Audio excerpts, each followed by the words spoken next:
Pointe shoes are actually very hard. They have to have a hard sole to them. It's called the shank of the shoe.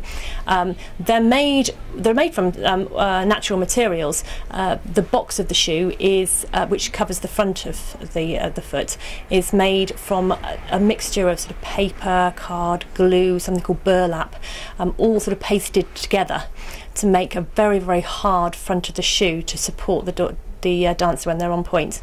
Then the sole is often leather or very hard material, which then gradually breaks down as you start to wear the shoe and starts to fit to the arch of the foot, and then eventually just breaks down completely, and that's when you replace your shoes. We sell normal soft ballet slippers that are used by all ballet dancers at any dance school. So they come in leather and satin, and we have lots of different widths and makes, so we fit them properly for every child that comes in, or adult. We then have demi-pointe shoes, which are used as a training shoe for girls going on to pointe, and then we offer a full pointe shoe fitting service. You have to try them all, and you couldn't ever buy pointe shoes without coming and having them fitted. So you know, we would choose perhaps a Grishko shoe for somebody who has a sort of streamlined shaped foot, and perhaps a block pointe shoe for someone who has more sort of square toes, for example. Those things might come into play, and it comes down to comfort as well.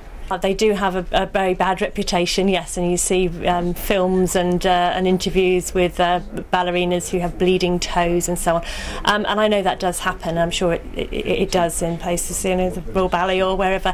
That shouldn't really happen for girls who are just doing pointe work on a sort of weekly basis, and we try and make it as comfortable as possible, and that's where a proper professional fitting service comes in, to make sure that they are absolutely sure that they're comfortable in the shoes.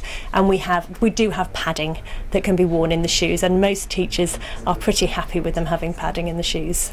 They're really excited because that's what they've seen on TV, or they've seen Angelina Ballerina right from the age of 3 or 4, and they want to go up on their toes, and of course they can't until the ballet teacher has said that they're strong enough. And that's usually about the age of 11 upwards, so they've had to wait an awfully long time. They've had to put in a lot of work to get to that point. Excuse the pun.